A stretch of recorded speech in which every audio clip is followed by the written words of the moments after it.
Assalamualaikum warahmatullahi wabarakatuh. I would like to say thank you for coming to my presentation. It's great to see you all.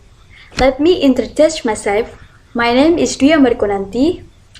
In this occasion, I will discuss about mobile application for DM disease management. Several smartphone diet applications are currently available.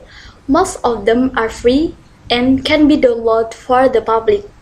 Innovation in mobile health technology can help overcome barriers to diabetes disease prevention and management, but there are some exciting applications for dietary management facilities that are not very effective for long-term use.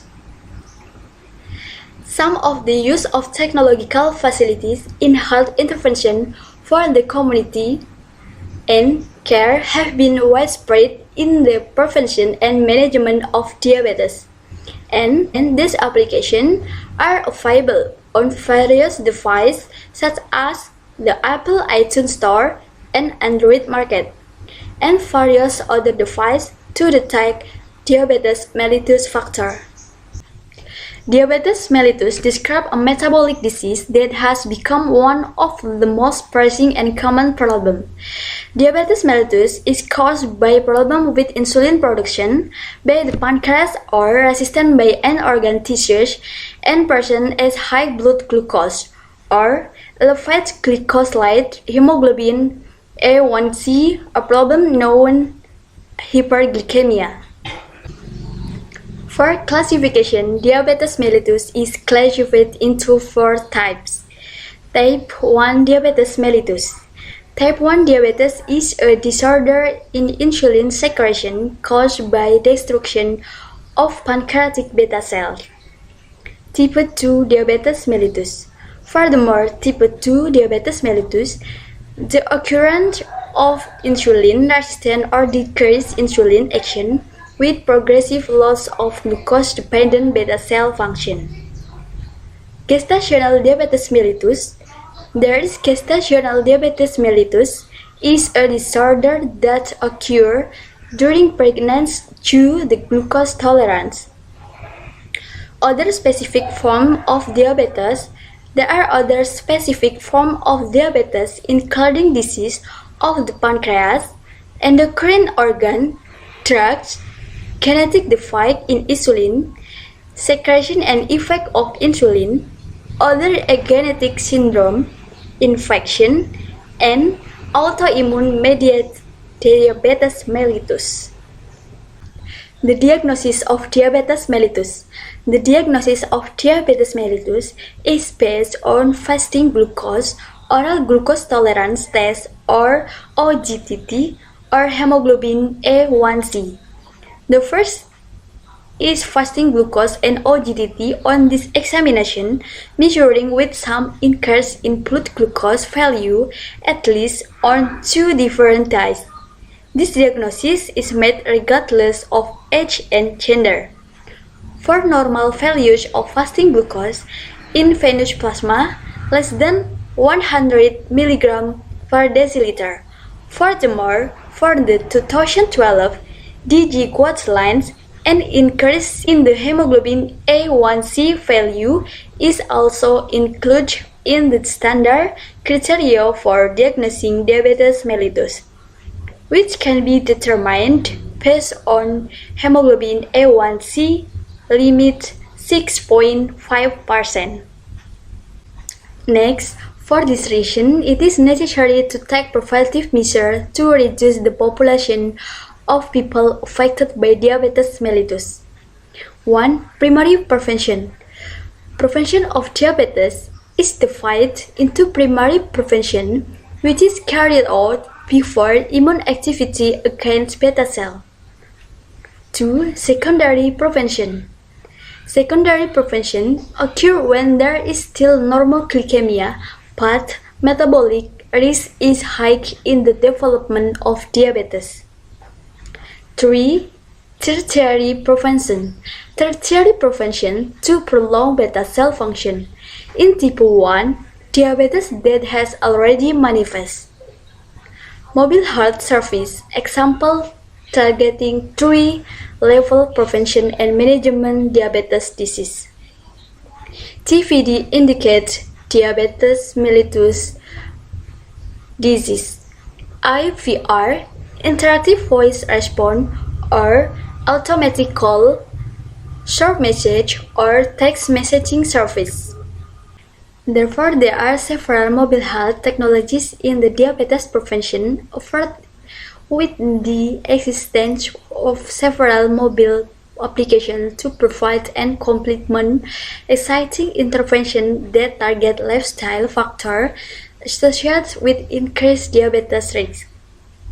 Example: physical activity, sedentary, sleep, and dietary intake. The first is the wearable device for diabetes prevention consisting of a diet nutrition mobile application. MyFitnessPal, which is used to calculate calories from the amount and type of food consumed, as a reference tool to find out nutritional value information and track water intake. Furthermore, the physical activity monitoring application is Runkeeper, which can be used in technology-based interventions that can target diabetes risk factor. The physical activity monitoring application is Runkeeper.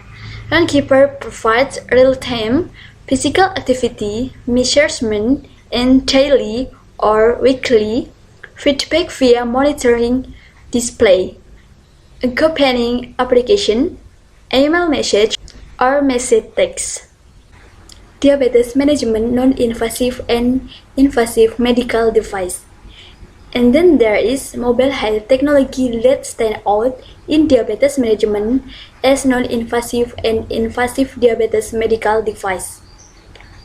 Example: blood glucose meter, insulin pump, self-management mobile apps, and app for two-way data sharing between patient and provider. Today, there are thousands of applications that support and encourage improved diabetes self-management.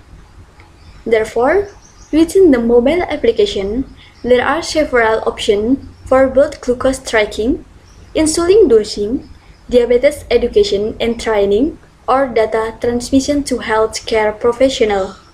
Mobile application used for blood glucose tracking.